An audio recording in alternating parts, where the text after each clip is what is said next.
નમો વરિયંતાણમ, નમો સિદ્ધાણમ, નમો આયર્યાણમ, નમો વચાયાણમ, નમો લોહે સૌવસાવણમ. એસો પંચ નમુકારો સૌવ પાવપનાશણો મંગલાણમ ચ સૌદેશી પરમમ વૈ મંગલમ. મંગલમ ભગવાન વીરો, મંગલમ ગૌતમ પ્રભુ, મંગલમ સુલભદ્રાદ્યા જૈન ધર્મોસ્તુ મંગલમ. હરિહાયુનો નવપયાયીમ જાયિતા હિય કમલમજ્જમી શ્રી સિદ્ધ ચક્કમાહપં મુત્તમમ કિંપિ ઝંપેમી. ચૈત્ર માસની શાશ્વતી હોળીના દિવસો ચાલી રહેલા છે. સિદ્ધ ચક્રજી ભગવંતની સાધનાના દિવસો, પરમ પવિત્ર પરમેષ્ઠી ભગવંતોનો જેની અંદરમાં વાસ છે એવા નવપંચજીની આરાધનાના આ દિવસો ચાલી રહેલા છે. સેંકડો ભાવિકો આ આરાધનાની અંદરમાં આચમન કરી, પાન કરી, સ્નાન કરી જીવનને પવિત્ર બનાવી રહેલા છે. આપણે એકલા નહીં, આપણી આજુબાજુની અંદરમાં સેંકડો વ્યક્તિઓ એવા છે જે આરાધના કરે, ખમાસના આપે, કૌશક કરે, અરુણા આમિલ કરે, એક ધાનનું આમિલ કરે, મૌન સાથે આરાધના કરે, પૌષદ્ધિ સાથે આરાધના કરે, ઘર છોડી કોઈ અલગ તીર્થની અંદરમાં જઈ અને સિદ્ધ ચક્રજી ભગવંતની સાધનાની અંદરમાં ઊંડા ઉતરી ગયેલા હોય. કારણ કે આ સિદ્ધ ચક્રજી ભગવંત જેવા છે. સંસાર ચક્ર, ભવ ચક્ર અને કર્મ ચક્ર, આ ત્રણેયને તોડવાની તાકાત માત્ર ને માત્ર સિદ્ધ ચક્રજી ભગવંતની અંદરમાં છે. વિશ્વના જેટલા પણ સુંદર તત્વો છે, પંચ પરમેષ્ઠી ભગવંત અને બાકીના ચાર ધર્મ તત્વ, આ બધાનો સમાવેશ આ સિદ્ધ ચક્રજી ભગવંતની અંદરમાં થયો. દેવ, ગુરુ અને ધર્મ, આ ત્રણેયનો સમાવેશ. એકી સાથે નવપંચજીની આરાધના કરો એટલે દેવ, ગુરુ, ધર્મની આરાધનાનો લાભ મળી જાય. અલગ અલગ આરાધના કરવાની જરૂર નહીં. ગુરુને વંદન કરવા હોય તો ઉપાશ્રયમાં જવું પડે, દેવને વંદન કરવા હોય તો જિનાલયમાં જવું પડે, ધર્મ તત્વને વંદન કરવા હોય તો અલગ અલગ ધર્મની જગ્યાઓની અંદરમાં જવું પડે. આ સિદ્ધ ચક્રજી ભગવંત એવા છે, એમની આરાધના કરો. દેવ, ગુરુ અને ધર્મ ત્રણેયનો સંબંધ, ત્રણેયનો સમન્વય, ત્રણેયની શુભ સંગમ આ નવપંચજી ભગવંતની અંદરમાં થાય છે. આજે એ આરાધનાનો ચોથો દિવસ, ઉપાધ્યાય પદ. દેવ તત્વ અરિહંત અને સિદ્ધ ગણાય છે. ગુરુ તત્વ આચાર્ય, ઉપાધ્યાય અને સાધુ ભગવંત ગણાય છે. ગુરુ તત્વના દિવસો ચાલી રહેલા છે. દેવ કરતા ગુરુ વધે છે અને ગુરુ કરતા ધર્મ તત્વ વધે છે. દેવ તત્વના 2 દિવસ, ગુરુ તત્વના 3 દિવસ અને ધર્મ તત્વના 4 દિવસ. પણ કેટલી મજાની સુંદર ગોઠવણ છે, કેટલી મજાની આની રચના છે સિદ્ધ ચક્રજી ભગવંતની. પહેલા દેવ, ગુરુ અને ધર્મ બતાવ્યા એટલે દેવ પહેલા આવ્યા, ધર્મ પછી આવ્યો, વચલા ભાગની અંદરમાં ગુરુ આવ્યા. એટલે ગુરુની જવાબદારી છે કે દેવને ઓળખાવાના અને ગુરુની જવાબદારી છે કે ધર્મ તત્વને સાચવવાનું અને ધર્મ તત્વની આરાધના સ્વયં કરવાની. જે વચમાં રહેલા હોય એને બંને તરફનું ધ્યાન રાખવું પડે. એટલા માટે ગુરુ તત્વને કેન્દ્રની અંદરમાં રાખ્યું છે. અરિહંત પરમાત્મા તો કેન્દ્રમાં છે જ, પણ ગુરુ તત્વ પણ કેન્દ્રની અંદરમાં છે. દેવ, ગુરુ અને ધર્મ આવો શબ્દ બોલાતો હોય છે. તો ગુરુ તત્વનો 3 વિસ્તાર છે. ગુરુ તત્વની અંદરમાં આચાર્ય પણ આવે, ગુરુ તત્વની અંદરમાં ઉપાધ્યાય ભગવંત આવે અને ગુરુ તત્વની અંદરમાં સાધુ ભગવંત પણ આવે. અલગ અલગ જવાબદારી છે. આ ત્રણેય ગુરુ તત્વોની અલગ અલગ જવાબદારી સોંપી દેવાની અંદરમાં આવી છે. આચાર્યની જવાબદારી છે કે પુણ્યશાળી છો, સત્તાનું પદ મળેલું છે, વૈભવનું પદ મળેલું છે, સંપત્તિનું પદ મળેલું છે, તમારા કારણે અનુબંધ પરંપરા, આ જૈન શાસનની આખી અનુબંધ પરંપરા તમારાથી ચાલવાની છે. એટલે એમને દિવસ રાત દેશનાઓ આપવાની. પંચાચાર પારે અને પરાવે, પરંતુ દિવસ રાત દેશનાઓ આપવાની, લોકોને મળવાનું, બાહ્ય બધો જ વ્યવહાર આચાર્ય ભગવંતએ સાચવવાનો. તો પછી ઉપાધ્યાયની જવાબદારી શું? ઉપાધ્યાયની જવાબદારી એક જ છે. યશો વિજયજી મારા સાહેબે પૂજાની ઢાળમાં લખ્યું છે, રાજ કુંવર સરીખા ગણ ચિંતક આચાર્ય પદયોગ. આ ઉપાધ્યાય ભગવાન કોઈ આચાર્યથી ઓછા નથી, ખાલી પદ નથી, પદ સિવાયના સર્વ કાર્યો ઉપાધ્યાય ભગવંતની જવાબદારી એ છે. અને એ ગુરુ તત્વની જો મજાની વાત કરીએ તો અરિહંત પરમાત્માએ સિદ્ધની પણ જવાબદારી સાચવવાની છે. એવી રીતે આચાર્ય ભગવંતે અરિહંત અને સિદ્ધ બંનેની જવાબદારી સાચવવાની. એવી રીતે ઉપાધ્યાય ભગવંતે આચાર્ય અરિહંત સિદ્ધ અને આચાર્ય આ બધાની જવાબદારી સાચવવાની. જેમ જેમ નીચેનું પદ હોય છે એમ એમ એની ઉપરની પણ જવાબદારી એમના મસ્તક ઉપર આવે અને એમની સ્વયંની જવાબદારી, સ્વયંની ભૂમિકા પણ એમને ભજવવાની આવે.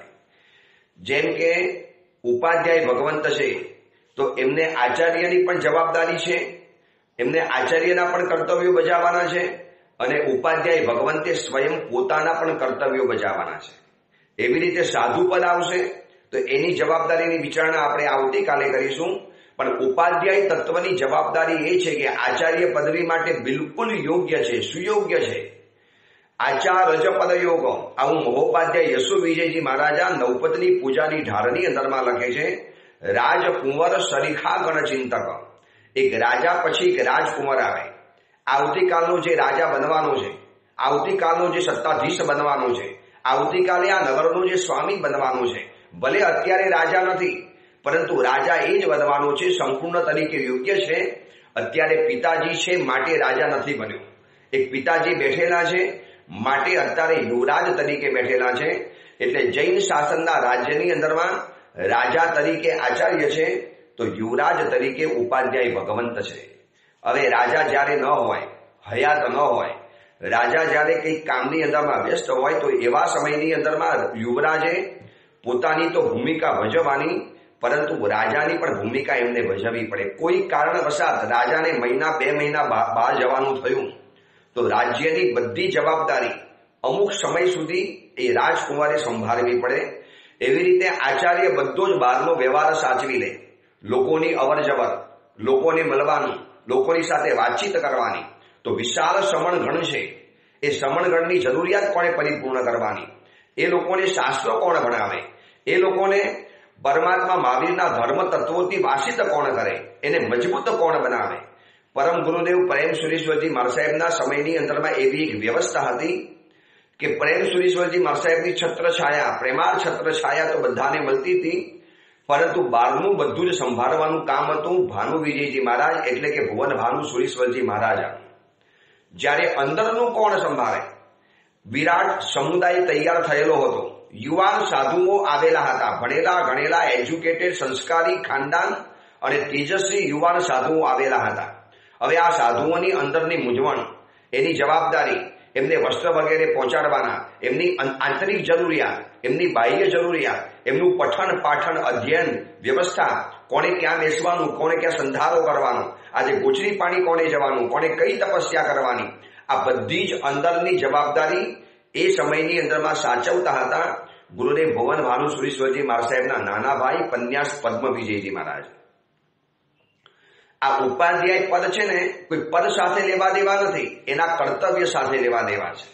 ઘણીવાર પદ નથી હોતું પણ કર્તવ્ય એના જીવનની અંદરમાં બજાવે તો ઉપાધ્યાય ગણી શકાય છે. આ એક સમુદાયની વ્યવસ્થા છે કે બહારનું સંભાળે આચાર્ય, અંદરનું સંભાળી લે ઉપાધ્યાય ભગવંત. એવી રીતે પારિવારિક પણ એક વ્યવસ્થા હોય છે કે પરિવારની અંદરમાં કેટલી પુણ્યશાળી વ્યક્તિ હોય, 4 ભાઈઓ હોય, એમાંથી એક ભાઈનું વિશિષ્ટ પુણ્ય છે, પ્રકૃષ્ટ પુણ્ય છે, ઉંમરમાં ભલે નાનો મોટો આગળ પાછળ છે પરંતુ એનું વિશિષ્ટ પુણ્ય છે. તો એ ભાઈની જવાબદારી છે કે બહારનું બધું સંભાળી લેવાનું, પરંતુ ઘરનો હિસાબ કિતાબ, ઘરના બાળકોની જરૂરિયાત, ઘરની અંદરમાં રહેલા પારિવારિક સદસ્યોની જે આર્થિક જરૂરિયાત છે, જે વસ્ત્ર વગેરે જોઈએ, જે પણ ભોજન વગેરેની જરૂરિયાત પડે, એ અંદરનું જે સંભાળી લે એ વ્યક્તિને ઉપાધ્યાય કહેવાય અને બહારનું સંભાળી લે આચાર્ય કહેવાય છે. આવી એક પારિવારિક પણ વ્યવસ્થા ઘરની અંદરમાં ગોઠવાવી જોઈએ. બધા જો આચાર્ય બની જશે તો ઉપાધ્યાય કોણ બનશે? એનામાં બધી લાયકાત છે, યોગ્યતા છે, બધી જ હોશિયારી છે, બધી જ શક્તિ છે, સામર્થ્ય છે, બધી રીતે તૈયાર છે. માત્ર પદ નથી, માટે ઉપાધ્યાય કહેવાય છે. અને એમને તો બે ભૂમિકા ભજવી, આચાર્યની પણ ભૂમિકા ભજવી અવસરે અવસરે અને ઉપાધ્યાયની ભૂમિકા તો ભજવવાની છે. માટે જૈન શાસનની અંદરમાં ઉપાધ્યાય પદને વિજ્ઞપ્તિ પદ કહેવાય છે. વિજ્ઞપ્તિ, જ્ઞપ્તિ એટલે બુદ્ધિ અને વિજ્ઞપ્તિ એટલે વિશિષ્ટ પ્રકારની બુદ્ધિ. સંસ્કૃત શબ્દ છે જ્ઞપ્તિ. જ્ઞપ્તિનો મતલબ છે બુદ્ધિ, આઈક્યુ, ટેલેન્ટ, જેને આપણે જે પણ કહી શકાય એવી વિશિષ્ટ પ્રકારની ટેલેન્ટ છે ઉપાધ્યાય ભગવંતને. સાધુની મનની મૂંઝવણ સમજી જાય આ વિજ્ઞપ્તિ પદ રહેલું છે. વ્યક્તિના આંતરિક સમસ્યાને બહારના ચિહ્નોથી સમજી જાય આ વિજ્ઞપ્તિ પદ રહેલું છે. અમને યાદ છે અમારા પરમ પૂજ્ય ગચ્છાધિપતિ જયગુરુશ્રીશ્વરજી મહારાજા આચાર્ય પદવીની ભૂમિકા તો ભજવતા હતા, પરંતુ એમ લાગે કે વધુ વખત તો એમને ઉપાધ્યાય પદની ભૂમિકા ભજવી છે. ક્યારેક ક્યારેક આલોચના લેવા જઈએ, વ્યક્તિગત જ્યારે મળવાનું થાય, વર્ષે 2 વર્ષે જ્યારે મળીએ, તમે નહીં માની શકો એટલી હદે એમની પાસે કોણ જાણે આંતરિક શક્તિનો એક વિકાસ થયેલો હતો. જાણે કે દૂરબીન એમની પાસે હતું, જાણે કે એક્સરે મશીન એમની પાસે હતું. ઝેરોક્સ મશીન નહીં, એક્સરે મશીન, કે સીધું અંદરમાંથી ઊંડા ઉતરીને વાત પૂછે. આ પેલું શું થયેલું હતું, તમારા મનમાં અત્યારે આવું કેમ ચાલી રહેલું છે, આ શરીર તમારું ઉતરી કેમ ગયું છે, તો શરીર તમારું વધી કેમ ગયું છે, આ તમારા વસ્ત્રો અત્યારે આવા કેમ થઈ ગયા છે. એટલી ઝીણી બાબતની કાળજી અને જવાબદારી હોય કે ઘણી વખત એમની પાસે જતા પહેલા સાવધાન રહેવું પડે. આ શું કર્યું, આચાર્ય અને ઉપાધ્યાય બંનેનું કોમ્યુનિકેશન એક વ્યક્તિની અંદરમાં હતું. આ એક વિશિષ્ટ પ્રકારનો ક્ષયોક્ષમ હોય, વિજ્ઞપ્તિ પદ છે. આચાર્ય ભગવંત એ તો બહારનું બધું સંભાળી લીધું, સંપત્તિ પદ છે. સંપત્તિ બધી જ લાવવાનું કામ એમનું. શિષ્ય પરિવાર ઉભો કર્યો, લોકોને ધર્મ દેશનાની અંદરમાં જોડ્યા, નહીં આવનારી વ્યક્તિને ઉપાસની અંદરમાં આવતી કરી. હવે એ બધાને આવ્યા પછી એને સ્થિર કરવા, એને સલામત બનાવવા, એને શુદ્ધ બનાવવા, એને સમૃદ્ધ બનાવવા, એને સંપન્ન બનાવવા, એ વ્યક્તિના મનની બધી સમસ્યાઓને જાણી એને એક રસ્તો બતાવો, આ કામ છે ઉપાધ્યાય ભગવંતનું. કેટલીક વ્યક્તિઓ એવી હોય છે કે જે મનની મૂંઝવણનો જાણી પરખી અને એટલો મજાનો રસ્તો બતાવી આપે, આપણે એની પાસે જઈએ એટલે હરવા ફૂલ થઈ જઈએ. કેટલી મજાની આપણને એક માર્ગદર્શન આપી દીધું. કેવું મૂંઝવણમાં પીડાતા હતા અમારા પૂજ્ય પન્યાસી ભદ્રંકર વિજયજી મહારાજ હતા. એમને પણ આવા ઉપાધ્યાય ભગવંતના કામ કરેલા છે. અનેક સાધુ ભગવંતોની સમસ્યા, પછી એમને કોઈ જાપ જોઈએ, કોઈ મંત્ર જાપ કરવો છે, કોઈ આરાધનામાં આગળ વધવું છે, અથવા તો લાગે કે આ સાધુ ન્યાયના ક્ષેત્રની અંદરમાં બહુ આગળ વધી ગયો છે, હવે એને થોડીક બુદ્ધિ ઉપર કંટ્રોલ કરવા માટે ભક્તિનું શાસ્ત્ર અથવા તો યોગ શાસ્ત્ર એની અંદરમાં એને ઘુસાડવો પડશે. આવા કેટલાય પારાવાર પ્રસંગો પૂજ્ય પન્યાસી ભદ્રંકર વિજયજી મહારાજ સાહેબના મળે છે. શું થયું, ભાનુ વિજયજી મહારાજ, ભુવન ભાનુ સુરેશ્વરજી મહારાજ સાહેબ અંદરનું સંભાળતા હતા, તો પ્રેમ સુરેશ્વરજી મહારાજ સાહેબના સમયની અંદરમાં આવા અનેક ઉપાધ્યાય ભગવંતો હતા જે સાથે રહેલા સાધુઓની મનની સમસ્યા અને મનની મૂંઝવણને જાણી લેતા હતા. વર્તમાન સમયની અંદરમાં આવી માનસિક મૂંઝવણોને જાણનારી વ્યક્તિ આપણને બહુ જરૂર છે, જે વિજ્ઞપ્તિ પદ ઉપર રહેલો ઉપાધ્યાય ભગવંત કહેવાય. માટે ઉપાધ્યાય પદને વિજ્ઞપ્તિ પદ બતાવેલું છે. વિશિષ્ટ ક્ષયોક્ષમ, વિશિષ્ટ બુદ્ધિ, વગર કહે આપણી સમસ્યા સમજી જાય, વગર કહે આપણા મનની મૂંઝવણને જાણી લે, વગર કહે આપણા મનની અંદરમાં ચાલતી આંતરિક વ્યથા એને પારખી લે. આપણને એમ થાય કે આ વ્યક્તિને ખબર કેવી રીતે પડી, શું કોઈ જ્ઞાન રહેલું છે? જ્ઞાન નથી રહ્યું, એની પાસે અનુભવ જ્ઞાન છે. એની પાસે એવા એક સિમ્ટમ્સ આવી જાય કે આ વ્યક્તિનું આવું ઉદાસ છે અને 2, 4, 15 સમસ્યાઓ દરેક વ્યક્તિના જીવનની અંદરમાં કોમન છે. દરેક વ્યક્તિના જીવનમાં, ચાહે સાધુ સાધ્વીજી હોય કે ચાહે સાવક સાવિકા હોય, આવી કોમન સમસ્યા જે બધી પારખી લે અને સુંદર મજાનો રસ્તો બતાવી આપે, આને કહેવાય છે વિજ્ઞપ્તિ પદ કહેવાય. આ વિજ્ઞપ્તિ પદ દ્વારા ઉપાધ્યાય ભગવંતો મતિ વિપુલ હોય, વિશદ શાસ્ત્રનો બોધ હોય અને અમૃત રસાયણથી જાણે કે સિંચાયેલી એમની બુદ્ધિ પ્રતિભા હોય. ઉપાધ્યાય ભગવંતો જ્ઞાનનો અને ઉપાધ્યાય ભગવંતનું આ જ્ઞાન કેવું હોય તો કે સંશયથી રહિત હોય, વિપર્યાસથી રહિત હોય, અનધ્યવસાયથી રહિત હોય. પોતાનું જ્ઞાન એવું છે કે જેનાથી પોતે મૂંઝાય નહીં અને બીજા બધાને અંદરમાંથી મૂંઝવણમાંથી બહાર કાઢી લે. આ કહેવાય છે ઉપાધ્યાય પદ કહેવાય છે. આવી એક ઉપાધ્યાય જેવી જો વ્યક્તિ મારા તમારા જીવનની અંદરમાં આવે, તમને કહું જીવનના હજારો સંશયોને દૂર કરી આપે. આજે કેમ લોકોના આપઘાત વધતા ચાલ્યા, સુસાઇડ વધતા ચાલ્યા? માત્ર ગઈકાલના ગુજરાતી પેપર મેં ખાલી વાંચ્યા, ગઈકાલના આચાર્ય પદના દિવસના પેપરો મેં વાંચ્યા. માત્ર સુરતમાં, હવે આ એરિયામાં રહીએ એટલે સુરતની પૂર્તિ આવે, સુરતના નજીકના સમાચારો વધુ આવે. માત્ર ગઈકાલના પેપરની અંદરમાં સુરતમાંથી 7 આપઘાતના કિસ્સા બન્યા, 7 કિસ્સા. નાની ઉંમરથી લગાવી અને મોટી ઉંમરની વ્યક્તિઓના. એ લોકોની માત્ર વાતો જાણીએ, કોઈને બિઝનેસની તકલીફ, કોઈને ભણવાની તકલીફ. એમાં એક 23 વર્ષની યુવાન કન્યાએ આપઘાત એટલા માટે કર્યો, સુસાઇડ નોટ લખીને કહી હતી કે હું મારી ઈચ્છાથી, મારી મરજીથી આ સુસાઇડ કરું છું, કોઈને બ્લેમ નહીં કરતા. એને શબ્દ મૂક્યો છે સ્પેશિયલી, મને કોઈને બ્લેમ નહીં કરતા, માત્ર ભણવાનું ટેન્શન, આમાંથી કોઈ મૂંઝવણમાંથી મને રસ્તો ન મળ્યો માટે હું મરી જઉં છું, આપઘાત કરી લઉં છું, મારા પરિવારને પરેશાન નહીં કરતા. આટલી નાની બાબતની અંદરમાં એને મૂંઝાઈ જવાનું. મૂંઝવણ નાની મોટી નથી હોતી. એ સમય એવો હોય છે ને, એ સમયમાં જો કોઈ સારો હાથ પકડનારો, કોઈ પ્રોપર વ્યક્તિ, ખાસ કહું છું પ્રોપર વ્યક્તિ જો મળી જાય એ સમયની અંદરમાં કેટલી વ્યક્તિઓ આપઘાતી જીવનની અંદરમાં બચી જાય. પછી એક કાચી સેકન્ડનો સમય હોય છે. એ મૂંઝવણનું ધુમ્મસ એવું હોય, આમ લાગે ચારેકોર જિંદગીની અંદરમાં અંધારું છવાઈ ગયું છે. અને એ સમયમાં કોઈ ઉપાધ્યાય આપણો હાથ પકડે, કોઈ ઉપાધ્યાય ભગવાન આપણને આવીને બચાવે, ઉપાધ્યાય ભગવાન આવીને સમજાવે. નાની મોટી દરેક વ્યક્તિના જીવનની અંદરમાં આવી સમસ્યાઓ બહુ કોમન રહેલી હોય છે. મેં તમને કીધું ને 5, 15, 25 સમસ્યાઓ છે, કોઈ વધુ સમસ્યા નથી. મને કોઈ જાણતું નથી, મને કોઈ પ્રેમ નથી કરતું, મારી વાત કોઈ સમજતું નથી, હું આખી વાત અલગ કરું છું, કેમ મારી વાતને કોઈ સમજતું નથી. બસ આવી બધી છે ને કોમન સમસ્યાઓ છે. અને એ બધી જ વાતોને એક ચૂટકીની અંદરમાં સમજી જાય ઉપાધ્યાય ભગવાન. કારણ કે વિજ્ઞપ્તિ પદ છે. વિજ્ઞપ્તિ એટલે વિશિષ્ટ બુદ્ધિ પ્રતિભા, વિશિષ્ટ ટેલેન્ટ, વિશિષ્ટ આઈક્યુ વગર કઈ સમજી જાય. તમે સમજી રાખજો, ડોક્ટરની પાસે જાઓ, ડોક્ટર તમને પૂછશે શું થયું છે, અને વૈદ્યની પાસે જાઓ, કશું જ નહીં બોલવાનું, માત્ર નાડી પરખી અને તમારા બધા જ રોગોને બોલવા માંડે. આજે છે એવા વૈદ્યો, બસ આ ઉપાધ્યાય ભગવાન એવા પ્રકારના વૈદ્ય છે, નાડી વૈદ્ય, જે તમારો હાથ પકડે, નાડી ઉપરથી બધા જ રોગો તમારા કહી આપે. કેમ કહી આપે છે? કારણ કે વિજ્ઞપ્તિ છે, વિશિષ્ટ બુદ્ધિ પ્રતિભા છે. હવે આ ઉપાધ્યાય પદનું ઓર વધુ મહત્વ જાણવું હોય તો મેં તમને કીધું ને, અભાવ તરીકે એ વસ્તુને મૂકો એટલે આપણને ખબર પડે કે વસ્તુ કેટલી કિંમતી રહેલી છે. दुनिया में हर चीज कीमती होती है. बધી દુનિયામાં બધી જ વસ્તુઓ કિંમતી છે, પરંતુ ક્યારે ખબર છે? પાને સે પહેલે और खोने के बाद. આપણને વસ્તુની કિંમત ક્યારે સમજાય? નથી મળી ત્યારે અને જીવનમાંથી ચાલી ગઈ છે ત્યારે. પણ જ્યારે હોય છે ત્યારે આપણને એનું મહત્વ સમજાવતું નથી. આ જન્મતાની સાથે પંચ પરમેષ્ઠી ભગવંત મળી ગયા, જન્મ લીધો અને એની સાથે આ સિદ્ધ ચક્રજી ભગવંત મળી ગયા. જૈન માતાની કુખની અંદરમાં જન્મ ધારણ કર્યો અને આ નવપતજીની આરાધના કરવાનો આપણને એક રાઈટ, એક અધિકાર આપણને મળી ગયો. પરંતુ એની કિંમત, એનો પ્રભાવ, એનો મહિમા કે એની એક ગુડવિલ આપણને ખબર નથી કે શું પંચ પરમેષ્ઠી ભગવંતો મળ્યા છે.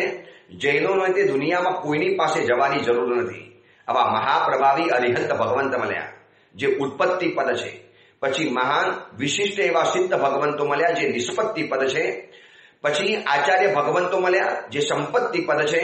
અને આવા ઉપાધ્યાય ભગવંત મળ્યા જે વિજ્ઞપ્તિ પદ છે. વિશિષ્ટ પ્રકારની બુદ્ધિ પ્રતિભા દ્વારા વ્યક્તિના મનની મૂંઝવણોને પારખી લે, એને સમસ્યામાંથી બહાર કાઢી લે. અને વ્યક્તિને આ જ જરૂરિયાત છે. વર્તમાન સમયમાં આવી જ વ્યક્તિઓ મળવી બહુ દુર્લભ થવા માંડી છે કે જે બીજાની તકલીફોને સમજે, બીજાની વાતોને એના એંગલથી સમજે અને પછી એના એંગલથી એને સમાધાન એવું આપે. કેમ પરમાત્મા મહાવીર, ગૌતમ સ્વામીજી ભગવાન મહાવીર તરફ આટલા બધા કેમ ઢળી પડ્યા? ભગવાન મહાવીરે ગૌતમ સ્વામીજીનો ઈલાજ ઉપાધ્યાય બનીને કરેલો હતો. ભોઈંદ ભૂઈ ગયો ભગવાન સુખે ના આગત. પહેલા તો પ્રેમથી બોલાવ્યા, મારી સમસ્યા કઈ બતાવે તો હું માનું કે આ સર્વજ્ઞ સાચો છે. અને પ્રભુએ સમસ્યા તો કઈ બતાવી, પરંતુ વેદને ખોટા પણ નથી કીધા. વેદ પદનો અર્થ એવો કરો મિથ્યા રૂપ. તમારા વેદ ખોટા નથી, તમારો અર્થઘટન ખોટું છે. જો આ ભગવાન મહાવીરની એક ચાલાકી જોજો, વિજ્ઞપ્તિ પદ જોજો, પરમાત્માનું કહી શકતા હતા તમારા વેદ ખોટા છે. શેના માટે કહેવાનું? વેદ પણ એક જ્ઞાન છે, એ પણ કોઈ ઋષિ મુનિ ભગવંતોએ બનાવેલું છે. કોઈ પણ શાસ્ત્ર ખોટું નથી હોતું, એનું અર્થઘટન આપણે ખોટું કરતા હોઈએ છીએ. એવી રીતે વ્યક્તિ ખોટી નથી હોતી, પણ વ્યક્તિની એક માનસિક સમસ્યા આપણે સમજતા નથી. અને માનો એ વ્યક્તિએ કોઈ ભૂલ કરી, માનો એ વ્યક્તિએ કોઈક પતન પામી, માનો એ વ્યક્તિ પોતાના જીવનની અંદરમાં કોઈ સ્ખલના પામી ગયો. ચાલો હું સાધુ જીવનમાં છું કે સંસારી જીવનમાં છું, મારા જીવનમાં પણ કોઈ એવું અપકૃત્ય બની ગયું જે ન કરવા જેવું હતું, તો ઉપાધ્યાય ભગવાન છે ને મને ધિક્કારશે નહીં, મારું અપમાન નહીં કરે. આવું કરી નાખ્યું, સાધુ વેશને ન જીવ્યો, શરમ નથી આવતી? ખાનદાન કુલના છો કે કેવા છો, આવા પાપી કાર્યો કરો છો? આવું કોઈ ઉતારી પાડવાની વાત નહીં. ઉલટાના એવા સમયમાં તો એ વ્યક્તિને વધુ પ્રેમની જરૂરિયાત હશે. સ્ખલિત થયેલો છે, પતિત થયો છે, પતન પામેલો છે, એક પગથિયું નીચે ઉતરી ગયો છે. હવે તમે એને જો ધિક્કાર કરશો, અપમાન કરશો, ઉતારી પાડશો, દૂર કાઢી લેશો, એને સમુદાયમાંથી બહાર મૂકી દેશો, તો માણસ ઓર વધારે નફટ અને નાલાયક બની જવાનો. એવા સમયની અંદરમાં એક ઉપાધ્યાય ભગવંતની જરૂરિયાત રહેલી છે. માનો યુવાન કન્યા છે અને યુવાનીના ઉન્માદની અંદરમાં કોઈ ખરાબ કામ એનાથી થઈ ગયું. યુવાન દીકરો છે, યૌવનના મદની અંદરમાં, યુવાનીના આવેગની અંદરમાં કોઈક એવું હલકું કાર્ય થઈ ગયું. માનો લગ્ન કરી લીધેલા છે, લગ્ન કર્યા પછી પણ લગ્નની મર્યાદાની બહારનું કોઈ કાર્ય એનાથી જીવનની અંદરમાં થઈ ગયું, યા પતિથી યા પત્નીથી, તો હવે એ સમયની અંદરમાં શું કરવાનું? દુનિયા શું કરશે ખબર છે? એને ધૂતકારી કાઢશે, એને ઉતારી પાડશે, એનો સંબંધ તોડી લેશે, એનાથી મિત્રાચારી દૂર કરી લેશે. હવે આવો મિત્ર રાખવાનો, આવો ફ્રેન્ડ રખાય? અને માનો તમે રાખવા તૈયાર થયા તો દુનિયા કહેશે આ અધમ છે, નાલાયક છે, અપાત્ર છે, અયોગ્ય છે, જો આ ચાલુ છે, બદમાશ છે, ડામીશ છે, જવા દે, દોસ્તી તોડી નાખ. અરે એવા સમયની અંદરમાં આપણે એની વધુ નિકટમાં જઈ અને એને માનવ ભાવની કિંમત સમજાવવાની કે દોસ્ત આ શું કરી નાખ્યું? ભલે હવે ભૂલ કરતા કરી લીધી, હું તારી ભૂલોને બહુ છે ને યાદ નથી કરાવતો, પણ ચલ એક સાચા રસ્તે આપણે ચાલવું છે. આ માનવના ભવની અંદરમાં આવી ભૂલો નહીં કરવાની. આવી વિષય કસાયની ભૂલો કરીને તો આપણી ભવની ભ્રમણા વધી, આ સંસારનું પરિભ્રમણ વધ્યું. હવે કેટલું પરિભ્રમણ વધારવું છે? ચલો આપણે એક સાચા રસ્તે જઈએ અને તમે એને સાચો રસ્તો બતાવો. કોઈ સારું પુસ્તક, કોઈ એવી મજાની કથા, કોઈ એવું મહાત્માનું સારું પ્રવચન તમે એને સંભળાવો અને વળી પાછા એ મૂળ માર્ગે પાછો આવી જાય. અરે બીમાર પડે ત્યારે ડોક્ટરની જરૂરિયાત પડે. હવે જો બીમાર પડ્યા પછી ડોક્ટરની પાસે જાય અને ડોક્ટર કે લો બીમાર પડીને મારી પાસે આવ્યા, બોલો રોગી કે સાહેબ બીમાર પડ્યા પછી તો તમારી એમને જરૂરિયાત પડવાની છે. ડોક્ટરની પાસે સાજા થયા પછી કોઈ આવશે નહીં અને ડોક્ટરની પાસે બીમારી વગરની કોઈ પણ વ્યક્તિ જીવનની અંદરમાં નહીં આવે. તો આ ઉપાધ્યાય ભગવંતની આ જવાબદારી છે. કેવું જૈન શાસનની ગોઠવણ છે, શું જૈન શાસનની સમૃદ્ધ પરંપરા છે. એકલા આચાર્ય નહીં, ઉપાધ્યાયની પણ બહુ જરૂરિયાત છે. અને સાચું કહું, વર્તમાન સમયની અંદરમાં આચાર્યો તો ઘણા છે, એટલે કે આચાર્યની ભૂમિકા ભજવનારી વ્યક્તિઓ તો તમને ઘણી જોવા માટે મળશે, પરંતુ આપણી આંતરિક મૂંઝવણ પારખી લે, આપણી આંતરિક જરૂરિયાતોને જે જાણી લે, આપણી આંતરિક જે વ્યથા, વેદના, પીડા એને સમજી અને આપણને સાથ સહકાર આપે, થોડીક હૂંફ આપે, સાંત્વના આપે, એવી વ્યક્તિની વર્તમાન સમયની અંદરમાં તાતી જરૂરિયાત છે. તો આ આપઘાત અને સુસાઇડ બધા જીવનમાંથી અટકી જાય. આ ઉપાધ્યાય ભગવંતનું કામ છે. કેટલી મજાની ગોઠવણ, કેવી મજાની જવાબદારી, કેવી મજાની ભૂમિકા. આખી આ ગચ્છ વ્યવસ્થા છે, આખી આ સમુદાય વ્યવસ્થા રહેલી છે. ક્યારેક અલગ અલગ વ્યક્તિ આવું કરે, અથવા તો ક્યારેક એક જ વ્યક્તિ આચાર્ય પણ બની શકે, ઉપાધ્યાય પણ બની શકે છે. અમારા પૂજ્યપાલ ગચ્છાધિપતિ ભગવંત હતા, જે આચાર્ય પણ બન્યા અને ઉપાધ્યાય પણ બન્યા. અને સાચું કહું તો એમને આચાર્ય પદની ભૂમિકા તો ઓછી ભજવી, એમને વધુમાં વધુ ભૂમિકા ભજવી છે ઉપાધ્યાય પદની. માટે આજે અમારા હૃદયના એક તાર બની ગયેલા છે. એમને બધી જ મૂંઝવણો અમારી જાણી. અને હજી આગળ કહી દઉં તો જીવનની અંદરમાં ક્યારેક અમે લોકોએ એવી ભૂલો પણ કરી છે કે કદાચ અમને સાધુ જીવનમાં રખાય પણ નહીં, છતાં પણ ઉપાધ્યાય બનીને આ પ્રેમાળ ગચ્છાધિપતિ ભગવંતે હાથ પકડ્યો, સાચો રસ્તો બતાવ્યો. જો જીવનમાં આવું ન કરી શકાય, આવી ભૂલો જીવનમાં ન કરાય, આપણે સમણ જીવનની અંદરમાં આવ્યા છીએ. કેટલી મોટી જવાબદારી આપણા મસ્તક ઉપર રહેલી છે. આપણે તો લોકોને માર્ગદર્શન આપવાનું અને આપણે માર્ગભ્રષ્ટ બની જવાનું. આ એક સમજદારી અને એવી મજાની પ્રેમાળ વાતો બતાવી. બિલકુલ ગુસ્સો નહીં. જીવનમાં કારામાં કારું કામ કરીને આવનારા સાધુઓ એમની પાસે હતા, પણ એક વાત્સલ્યનો જે હાથ ભરે, સાધુ ધુસકે ખોરાની અંદરમાં રડી પડે, માથું મૂકીને રડી પડે. સાહેબ હવે જિંદગીની અંદરમાં પ્રોમિસ આપું છું, ફરીવાર નેવર ક્યારે પણ આવું કામ નહીં કરી બતાવું. આપનું મસ્તક ઉન્નત બનશે, સમુદાયનું નામ ઉજ્જવલ બનશે એવું કામ કરી બતાવીશ. માનો એ સમયની અંદરમાં ઉપાધ્યાય ઉતારી પાડે, અને ઉતારી પાડે એ ક્યારે ઉપાધ્યાય ન ગણાય, સમજી રાખજો. આગળ વધારે આચાર્ય છે અને ઉતારી ન પાડે એ ઉપાધ્યાય ભગવંત છે. આપણે શું કરીએ? ભૂલ કર્યા પછી વ્યક્તિને ઉતારી પાડીએ. આવું કર્યું, બદમાશ, નાલાયક, હલકો, પતિત થઈ ગયો, સ્ખલન પામી ગયો, મહાવ્રતોના ભંગ કર્યા, ફલાણું આમ કર્યું, આવી ભૂલ કરી દીધી. અરે ભાઈ, કરી દીધી છે, થઈ ગઈ છે. હવે તમે ઉપાધ્યાય છો, તમારી જવાબદારી છે. ડોક્ટરની પાસે કોઈ રોગી જાય અને રોગી કે સાહેબ ડાયેરિયા થઈ ગયા, લૂઝ મોશન થઈ ગયા, લો આવા છો, ખમણ ખાઈ જાઓ છો, કંટ્રોલ નથી રહેતો. અરે સાહેબ, ઉપદેશ નહીં આપો ને, ઉપચાર કરો ને. ઉપદેશ આપવાનું કામ આચાર્ય ભગવંતનું છે અને ઉપચાર કરવાનું કામ ઉપાધ્યાય ભગવંતનું છે. ઉપાધ્યાય ઉપદેશ નહીં આપે, ઉપચાર કરશે, અને ઉપચાર એવી રીતે કરશે કે જાણે ઉપચાર જ એનો ઉપદેશ બની જાય.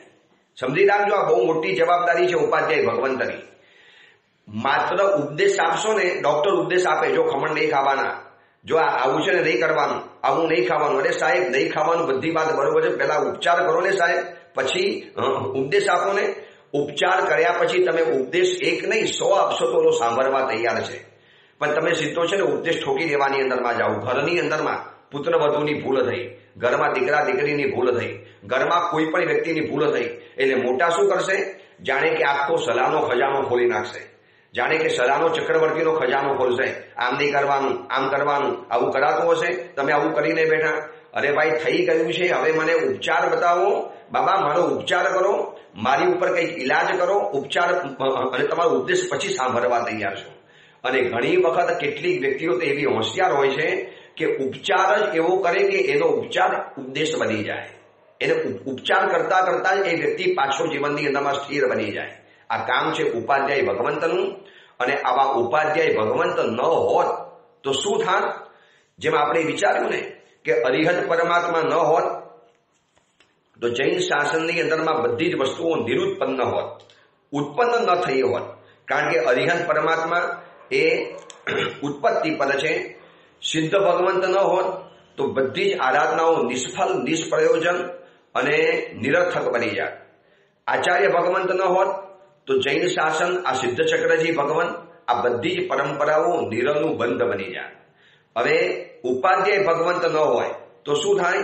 કારણ કે વિજ્ઞપ્તિ પદ છે, એટલે ઉપાધ્યાય ભગવંત જો ન હોય તો સર્વજ્ઞ કથિત તત્વો નિર્જ્ઞાત બની જાય. નિર્જ્ઞાત એટલે કોણ એને જણાવી શકે, કોણ એને સમજાવશે, કોણ એને સરળ ભાષાની અંદરમાં, શહેરી ભાષાની અંદરમાં મોડીફાઈ કરીને ડાયરેક્ટ સીધું છે ને, દરિયાનું પાણી ડાયરેક્ટ નથી પીવાતું, એની પર પ્રોસેસ કરો અને પછી એ ખારા પાણીને મીઠું બનાવી લો અને પછી પાણી સીધું ગમે છે.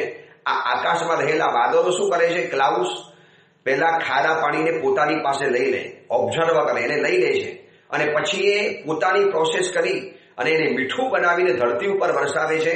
તો પાણી પીવું આપણને ગમે છે, સીધું નથી ગમતું. ડાયરેક્ટ સીધી વાત કોને પણ નહીં ગમે. તો ઉપાધ્યાય ભગવાન શું કરશે? ઉપાધ્યાય ભગવંત ન હોત તો પ્રભુનું શાસન, સર્વજ્ઞ કથિત તત્વો, આ જૈન શાસનના રહસ્યો, જૈન શાસનના સિદ્ધાંતો, જૈન શાસનના સચોટ વાતો, આ બધી જ નિર્જ્ઞાત બની જાય. કોણ બતાવત, કોણ સમજાવત? ઉપાધ્યાય ભગવંત એવા યોગ્ય વિદ્યાર્થીઓને ભણાવે, તેજસ્વી વિદ્યાર્થીઓને ભણાવે, અને પછી ભણેલા વિદ્યાર્થીઓ જૈન શાસનની વાતોને વિશ્વની અંદરમાં ફેલાવે, વિશ્વની અંદરમાં વિસ્તારે, વિશ્વની અંદરમાં એ ધર્મનો પ્રચાર કરે, વિશ્વની અંદરમાં એ જૈન શાસનની વાતોનો ડંકો બજાવી દે. તો કોઈ પૂછે, ભાઈ તમને આ બધું કોણે ભણાવ્યું? તો કે હતા એક મારા ગુરુ, હતા એક મારા ઉપાધ્યાય ભગવંત, જેમને બધું મને આ ભણાવ્યું, અને એમના કારણે આજે હું આ બધી વાતો દુનિયા સમક્ષ રજૂ કરી શકું છું. આવા એક ઉપાધ્યાય ભગવંતની જરૂરિયાત છે. પાઠશાળા માટે ભણવાની અંદરમાં જાઉં, હું દરેક ટીચરોને, દરેક પાઠશાળાના શિક્ષકોને હાથ જોડીને કહું છું, મુંબઈમાં ઘણી વખત ટીચરો અને પાઠશાળાના શિક્ષકોના સંમેલન થયેલા હોય. એ સંમેલનોની અંદરમાં ક્યારેક પ્રવચનો આપવાનો વારો આવે. મને 2-4 વખત આવો પ્રવચન આપવાનો મોકો મળેલો છે. એ સમયની અંદરમાં મેં શિક્ષકોને કીધું કે દરેક વખતે શિક્ષકો પોતાની સમસ્યાઓને લડતા હોય છે. સાહેબ પગાર ઓછો, સાહેબ પગાર ટૂંકો પડે છે, સાહેબ અમારું કોઈ માન નથી જળવાતું. હું એ ઉપાધ્યાયને હું એ બધા શિક્ષકોને કહું છું કે તમારી જવાબદારી ઉપાધ્યાય ભગવંતની છે. ઉપાધ્યાય હંમેશા નીચે રહેવાના, અજ્ઞાત રહેવાના. એટલે તમે જોજો શું મજાની ગોઠવણ છે સિદ્ધચક્રજી ભગવંતની. કેન્દ્રમાં અરિહંત પરમાત્મા છે અને અરિહંત પરમાત્માના મસ્તક ઉપર સિદ્ધ ભગવંત છે. ધ્યાનથી જોજો સિદ્ધચક્રજીનો ફોટો બરોબર ધ્યાનથી નિહાળજો. વચમાં અરિહંત પરમાત્મા, એમની અડખે પડખે એટલે કે ડાબી તરફ છે આચાર્ય ભગવંત અને જમણી તરફ છે સાધુ ભગવંત અને એકદમ નીચેના સ્થાનમાં ભંડકિયાનું, આમ કહેવાય તો ભોયરું, અંડરગ્રાઉન્ડ નીચે મૂકી દીધા. અને આટલા મોટા ઉપાધ્યાયને સાધુ ઉપર અને ઉપાધ્યાય નીચે. ઉપાધ્યાય હંમેશા અજ્ઞાત રહેવાનું, નિર્જ્ઞાત રહેવાનું. એને કોઈના નજરની અંદરમાં નહીં આવવાનું અને બધા ઉપર એની નજર નાખવાની. આ ઉપાધ્યાય ભગવંતની જવાબદારી છે.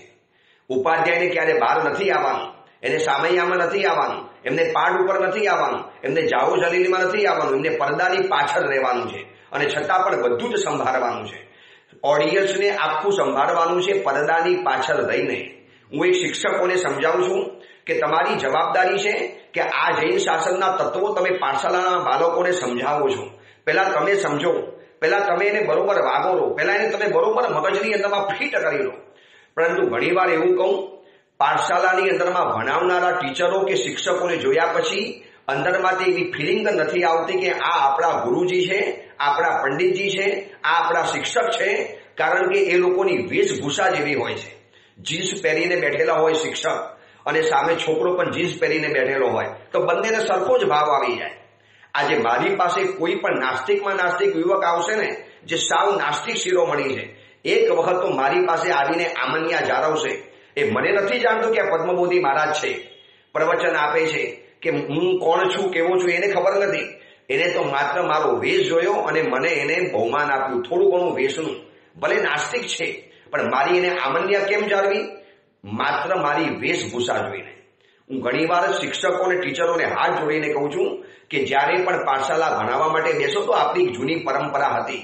ધોતી પહેરેલી હોય, એક અંગરખું શરીર ઉપર હોય, અહીંયા એક ખભા ઉપર ખેસ નાખેલો હોય, માથા ઉપર પાઘડી પહેરીને બેઠેલા હોય અને પછી તમે પાઠશાલા ભણાવો.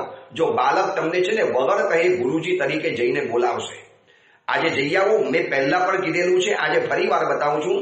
એક માત્ર બેંગ્લોરની અંદરમાં લબ્ધિ સુરીશ્વરજી પાઠશાલા એવી છે કે જેની અંદરમાં ભણાવનારા બધા શિક્ષકોને ગુરુજી કહીને બોલાવવાનો રિવાજ રહેલો છે. વર્ષો પહેલા હતા સુરેન્દ્ર ગુરુજી, આજે પણ છે સુરેન્દ્ર ગુરુજીભાઈ. આખું બેંગ્લોર જેમને ગુરુજી કહીને બોલાવે, અમને મહારાજજી કે એમને ગુરુજી કહીને બોલાવે. શું માન સન્માન! પણ ત્યાં કમ્પલસરી નિયમ છે. હું હતો ત્યારે મને ખબર છે, પૂજ્ય ગુરુદેવ ભવન ભાનુ સુરેશ્વરી મહારાજાની સાથે જયારે રહેલો ત્યારે તો બહુ નાનો હતો, અભ્યાસકાળ ચાલુ હતો. અમે કોઈ દિવસ ક્યાંય જાહેરમાં ગયા નથી, પણ ક્યારેક ક્યારેક અલગ ઝલક પાઠશાલાની અંદરમાં જવાનું થયું તો જોયું શિક્ષકો જેટલા પણ પંડિતજીઓ હતા બધાએ ધોતી પહેરવાની, ઉપર જબ્ભો પહેરવાનું જેને અંગરખું કહેવાય, એની ઉપર ખેસ નાખવાનો જે આપણો મહાજનની પરંપરા હતી, અને મસ્તક ઉપર ટોપી પહેરી અને આ ભણાવવા માટે બેસે. બોલો ભલા વિદ્યાર્થીઓને પણ એક વખત હાથ જોડવાનું મન થાય, નમસ્તે ગુરુજી કહેવાનું મન થાય. આજે જોઈ લો ઘરોની અંદરમાં ભણાવવા માટે આવનારા યુવાન ટીચરોને જીન્સની અંદરમાં હોય, ટી શર્ટ પહેરીને બેઠા હોય અને મોટી ગડબડ તો એ કરે છે કે પાઠશાલા ભણાવતા ભણાવતા બાળકની ગાથા પણ લેતા જાય અને પોતાના મોબાઈલને ચેક પણ કરતા જાય. કેટલી બધી આપણને મનની અંદરમાં એક દુઃખ થઈ જાય. યાર, તમે જૈન શાસનનું ભવિષ્ય ઘડો છો. તમારે આ જૈન શાસનના તત્વોને, અજ્ઞાત તત્વોને લોકોને જ્ઞાત બનાવવાના છે. તમે નહીં હો તો આ જૈન શાસન નિર્જ્ઞાત બની જવાનું છે. અને તમારી માટે આટલી જવાબદારી નહીં. તમને જ્યારે ઓલો પરિવાર પગાર ચૂકવે છે, પેઢી જ્યારે તમને પગાર આપે છે, ભલે ઓછો વધતો આપે છે, વાત બરોબર છે, તો અમારી પણ કિંમત નથી થતી. અમે જૈન શાસનના ઉપાધ્યાયો છીએ, અમારે પ્રવચનો આપવાના, ભગવાન મહાવીરની વાતો અમારે દુનિયા સુધી પહોંચાડવાની, તો અમારું પણ એટલું બહુમાન નથી થતું. તમે ક્યારે લડતા નથી? ન થાય તો ન થાય. સારામાં સારા પ્રવચનો આપ્યા પછી પણ 100 માણસ સામે આવીને બેસી જાય. એ વળી પાછા ઘરડા બુઢ્ઢા રહેલા હોય, કોકને કાને સંભળાતું ન હોય, કોઈને આંખે જોવાતું ન હોય, કોઈને પગે ચલાતું ન હોય અને કોઈને પેટની અંદરમાં પસતું ન હોય. એટલે હિન્દીમાં કહેવું તો કહી શકાય, जिसके मुंह में दांत नहीं और पेट में आंत नहीं. આવી વ્યક્તિઓ આવીને બેસતા હોય છે. અમે ક્યારે ફરિયાદ નથી કરતા, પ્રવચન આપીએ છીએ તે મજેથી આપી દઈએ છીએ. તો તમારી જવાબદારી છે, હો ટીચરો, અને હે શિક્ષકો, હું તમને હાથ જોડીને કહું છું કે તમારે અગર જૈન શાસનનું તત્વજ્ઞાન પહોંચાડવું છે તો તમારે છે ને વેશભૂષા બદલવી પડશે. સુંદર મજાની વેશભૂષા પહેરીને બેસો. જઈ આવો મહેસાણાની પાઠશાલાની અંદરમાં. યશોવિજયની પાઠશાલા ચાલે છે, શ્રેયસ્કર પાઠશાલા. શું મજાની પાઠશાલા ચાલે. એમાં ટીચરોને અને વિદ્યાર્થીઓને પણ યુનિફોર્મની અંદરમાં બેસવાનું. મારું અગર ચાલે તો સમસ્ત હિન્દુસ્તાન ભરની પાઠશાલાઓની અંદરમાં ટીચરોનો પણ યુનિફોર્મ અને પાઠશાલામાં જે બાળકો આવે છે એને પણ યુનિફોર્મની અંદરમાં જ રહેવાનું.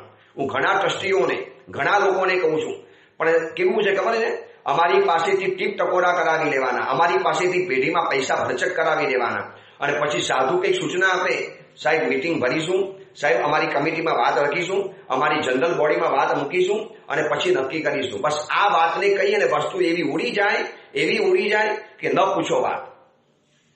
આવા કેટલાય અનુભવો થયા છે. લેટેસ્ટ ચાતુર્માસમાં પણ આ જ અનુભવ થયા. ભટાર સંઘની અંદરમાં જઈને કહીને આવ્યો હતો કે તમારી યુનિફોર્મ બનાવવાના. એને થયાને 6 મહિના પસાર થયા, 7 મહિના થવાની અંદરમાં આવ્યા, હજી પણ કોઈ રિઝલ્ટ જોવા માટે નથી મળતું. કેમ? કારણ કે વાત નહીં સ્વીકારે, પણ વાતને તો મૂકવી પડશે, રજૂ તો કરવી પડશે. આમ એક તમે છે ને કલ્પના કરો, સાંજનો સમય હોય, 5, 15, 25, 50, 100 બાળકો પાઠશાળામાં બેઠેલા હોય, અલગ અલગ ડિવિઝનની અંદરમાં.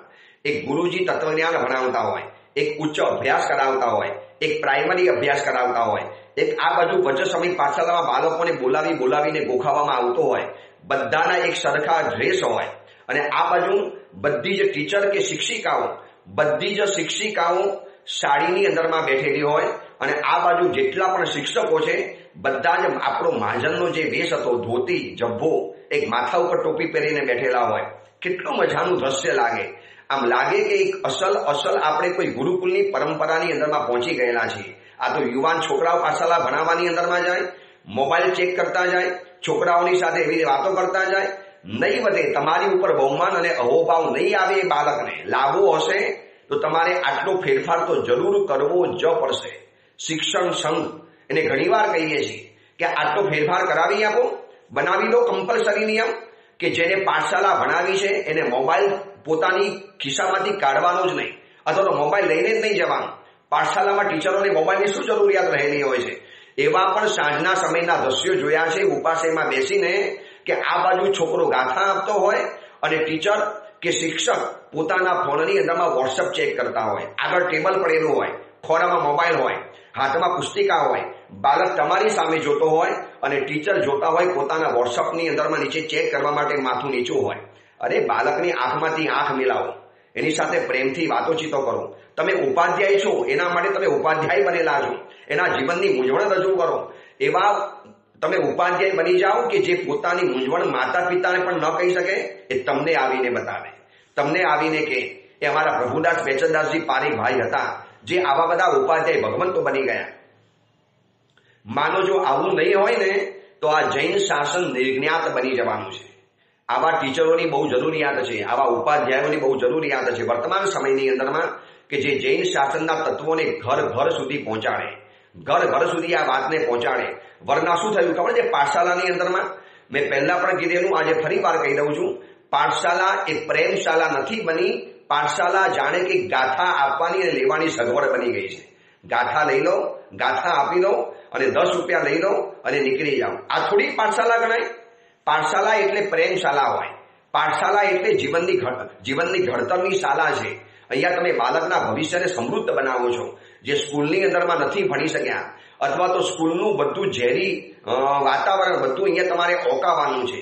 એવા પ્રેમથી બોલો, એવા પ્રેમથી એને બોલાવો, એવા એને પ્રેમથી હાથ જોડો. આ તો એવા ટીચરો હોય કે જાણે કે લોફ મારવા માટે પાઠશાળામાં ભણાવવા માટે આવતા હોય, અને પાછા શું કહે, અમે પગાર નથી લેતા, અમે તો સેવા કરવા માટે આવીએ છીએ. હવે એવાને બહુ કહી પણ ન શકાય, વળી ખોટું લાગી જાય, બહુ બુરા લગ જાતા હૈ. જાણે કે ઘરનો બધો જ ગુસ્સો પાઠશાલાની અંદરમાં આવીને બાળકો ઉપર ઉતારતા હોય છે. એવા બાળકોની ફરિયાદો મેં સાંભળેલી છે. એટલે કહું છું કે પાઠશાલા એ પ્રેમશાલા બનવી જોઈએ, અને પ્રેમશાલા ત્યારે જ બનશે જ્યારે કોઈક વ્યક્તિ એમાં ઉપાધ્યાય બનવા તૈયાર થયો હશે તો. આ ઉપાધ્યાય પદ છે, એને જૈન શાસનના તત્વોને પહોંચાડવાના છે. એટલા માટે લખ્યું કે ઉપાધ્યાય પદ ન હોત તો જૈન શાસન નિર્જ્ઞાત બની જાય.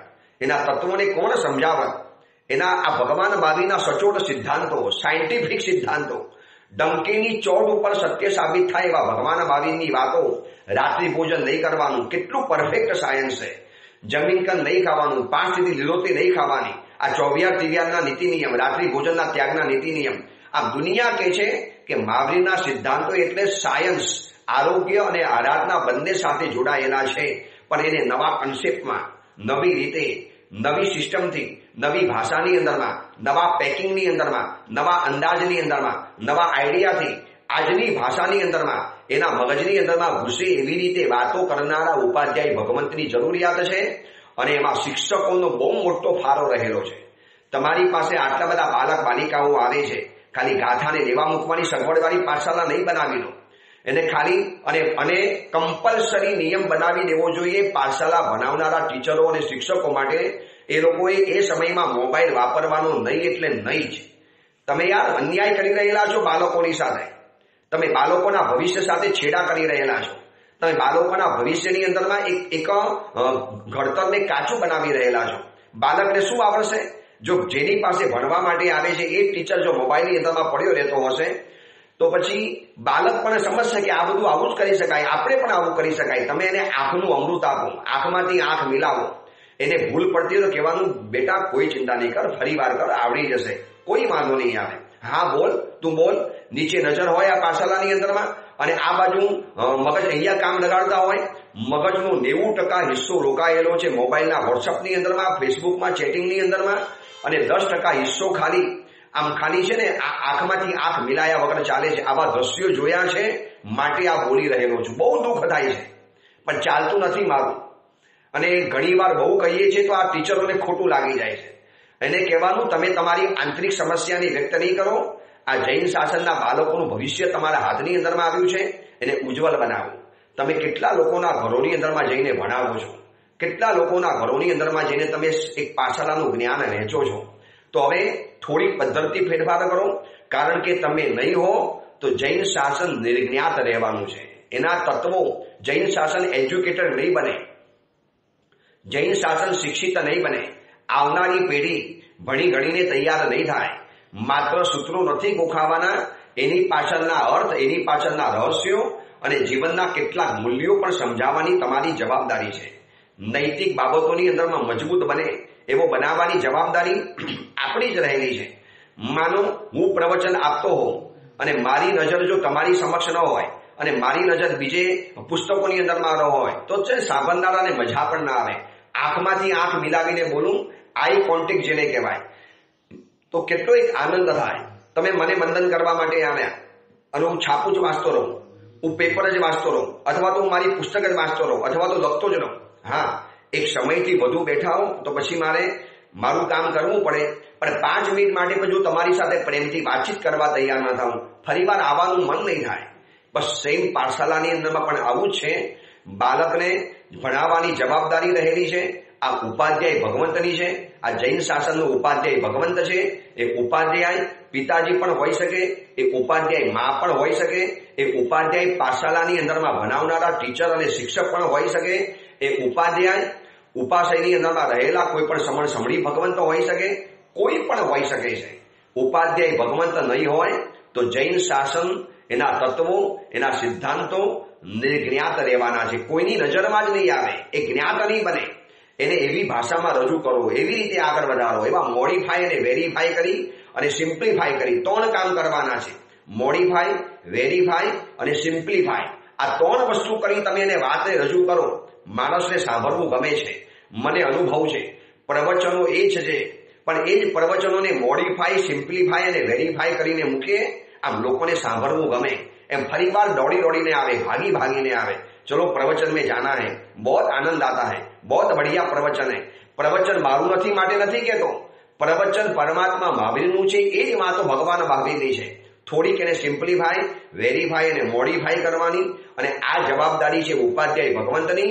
કારણ કે ઉપાધ્યાય ન હોય તો નિર્જ્ઞાત કર્યું છે. જૈન શાસન, એના તત્વો, એની આવનારી પેઢી, એના સાવક સાવિકાઓ, સાધુ સાધ્વીજી ભગવંતો નિર્જ્ઞાત બની જાય.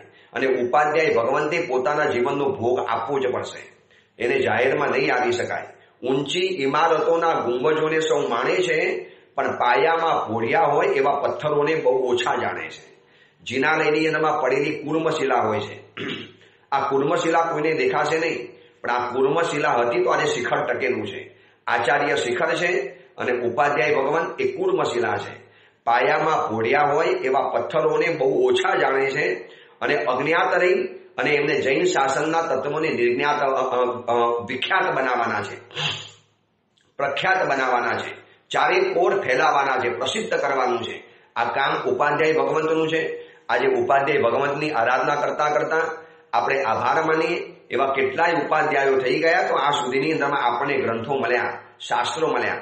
આપણે ગૌતમ પૃચ્છાના પ્રવચનો જાણીએ છીએ. લોકોને કેટલો બધો અપાર આનંદ આવે છે. કેટલા લોકોના સમાચાર અને અનેક મેસેજ આવે છે કે સાહેબ ખરેખર કમાલ છે, કેટલા અદ્ભુત પ્રવચનો સાંભળવા માટે મળે છે.